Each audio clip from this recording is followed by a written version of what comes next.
I'd love to read a book and be absorbed in words to escape. Hi everybody, so I'm going to do the favourites of 2012 tag.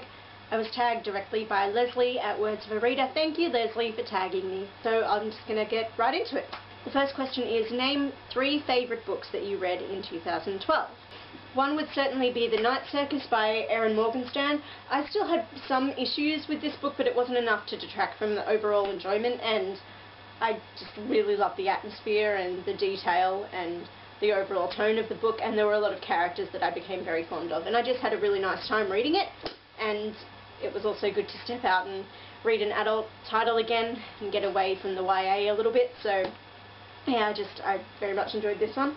A Corner of White by Jacqueline Moriarty was a big favourite and a surprise favourite, so I'll mention it later for another one of the questions, but this was clever and innovative and different and refreshing, and I very much enjoyed the characters and the relationships and the back and forth between a contemporary world and a fantasy setting, and I had a lot of fun with it, and it was kind of to use a really trite term, it was a bit of a breath of fresh air in terms of YA for me at least, so yeah, I keep promoting it so much because I want people to read it and enjoy it, and I really hope it does well, so I really liked it. And finally, a notable read of 2012 would have to be The Book of Lost Things by John Connolly. I don't have my copy here because a friend is borrowing it, and I just found that a very thought-provoking and emotionally evocative read, and the fairy tale geek in me was really satisfied by it as well. It's certainly not a happy read, and you don't come away from it feeling lighthearted and whatnot. It's got quite a dark tone, but I just very much enjoyed it, and I was really happy that I took Misty's recommendations on fairy tale retellings this year, because she's led me to quite a few good reads, so thank you, Misty. The second question is your favourite female character of 2012. Anna from the Birthright series, so the first book, which is All These Things I've Done, and this second one, the sequel, which is Because It Is My Blood. I just really like Anna. I don't necessarily relate to her in terms of personality and her interests and whatnot, but I just think she's a very fully fleshed, well-rounded character, and I really love her narrative voice, and I just find her quite interesting, and I'm really invested in her plight and how things are going for her and her family, and yeah, I quite like Anna. Favourite male character of 2012 was actually a supporting character that I did not think I would like at all. In Kristen Cashaw's Seven Kingdoms series, there's a character named Gideon who appears a great deal in the final installment, Bitterblue. He was featured momentarily in the first novel, Raceling, and you're not really meant to like him in that one. He's a bit of a dick, and I was surprised how much I came to really like him and appreciate him and respect him in this book. It's not that, and I didn't feel that his character had suddenly, you know, shifted 360 degrees and turned into someone else entirely, but I liked that there'd been this development and evolution of him in terms of his personality and how he treated people. I would have liked to have seen that progression, because it was all kind of happened off in the wings in between all the other stuff, so, but I just really came to like him in this, and any time he was on the page I was really happy, so yeah, Gideon was a really surprise favourite male character for 2012. Question number 4 is favourite love story or romance of 2012. I know a lot of people might be saying Hazel and Augustus in The Fault in Our Stars, and they were very sweet, but my favourite has to be one of my favourite couples of all time, which is Katya and Poe, and they weren't featured all that much in Bitterblue because it wasn't their story, they weren't the central focus, but anytime they were around I just love them, and they really are one of my favourite couples. I can't even explain why, I can't articulate it, but I just have a deep and abiding affection for those two. I really do. Question number 5, favourite series of 2012. I ended up having a few of these. Certainly the Birthright series by Gabrielle Zevin, for sure. I'm so happy that I've gotten onto this series. Thank you again, Misty. And then another series that I'm loving the arse out of is the Sky Chasers series by Amy Kathleen Ryan. You've heard me praise this before, but I just love it so much, and I'm shaking the book around like crazy, and Glow is not here. Someone has my copy of Glow, but it's the first one, and then Spark is its sequel, and there'll be a third. I'm not sure how many there's going to be. I'm assuming it's a trilogy. I'm pretty sure. And I'm just, yeah, big fan of this sci-fi dystopian world, and I just think it's masterfully crafted, and the characters are all really interesting, and the relationships are dynamic, and it's just, I can't words. And while I wasn't all that happy in some ways with this installment, I still do have a really strong affection for the Seven Kingdoms series, and I really love Kristen Shaw as a writer, and just as a person, because I met her in Sydney and she was lovely. So, even though it didn't end quite how I wanted it to necessarily, it felt like returning home when I picked this third installment up, so yeah. Question number 6 is favourite bookish surprise of 2012, and I have a few surprises because I'm reading this in several different ways.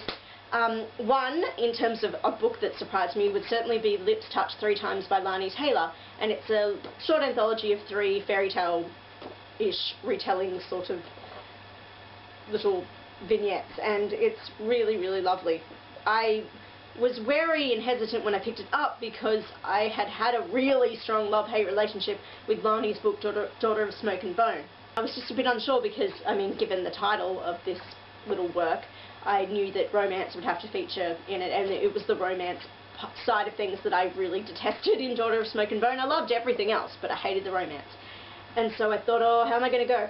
But I kind of just told myself to just take it as it comes and accept it and just try and roll with it.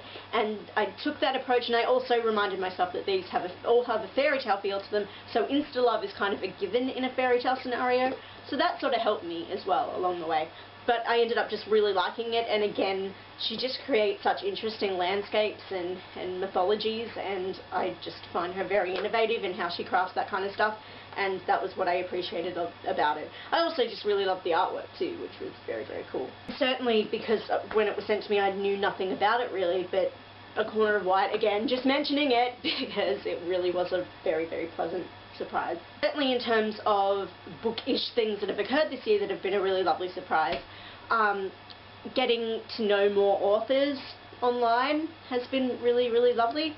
I always feel a tad stalkery and a tad fangirly if I make contact with authors. Social media would be, I imagine, more of a hindrance, especially from the author side of things, because you'd be getting pestered and you know, potentially nagged and whatnot by fans. But for me at least, it kind of helped to at least establish some contact with Australian authors in particular that I really admire. It's kind of been really cool in that I've got an established relationship of sorts with Marianne, and so her author friends have sort of been okay with my contacting them and stuff, and it's just been really, really nifty to think that I can talk to Juliet Marillier or Isabel Carmody or something. It's just really cool.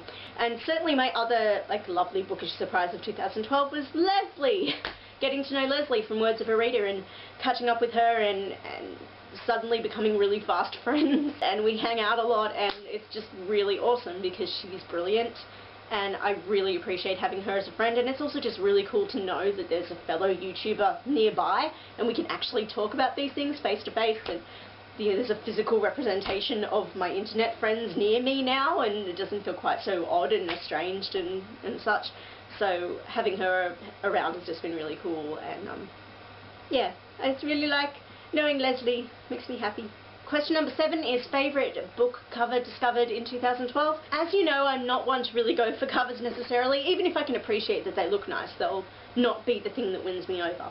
But there's been a few that I thought are okay. I'm a big fan of the Diviners cover that we have here in Australia. It's simple. It's obviously not going just for aesthetic appeal alone. It doesn't have to look pretty. It can just be evocative and, you know, create the right kind of feel and flavour that the book needs. And I don't know, I'm just very fond of this. I also like to just pretend that that's Libba Bray, that she got to be the model for it. I know it's not, but I like to pretend that those are her hands holding that tarot card there. So yeah, I like the Aussie cover, I do. And then one that I just liked because it's just really cute and colourful, and yeah, I just thought it was a lot of fun, was The Land of Stories, The Wishing Spell by Chris Colfer. I mean, I could be biased because it is Chris Colfer's book, and that's just damn exciting to me, but I also think it's just really cute. The final question is not a question, but I'm to tag people, so I'll have a look around and see who has not done the tag and try and put some names in the doobly-doo. But if you are watching and you've not participated in this tag and you wish to, please do feel free and go to town and have fun. So thank you again, Lesley, for tagging me, and thank you for being my friend. And thanks to everyone for watching and for also being my YouTube friends, and I'll talk to you all soon. Bye.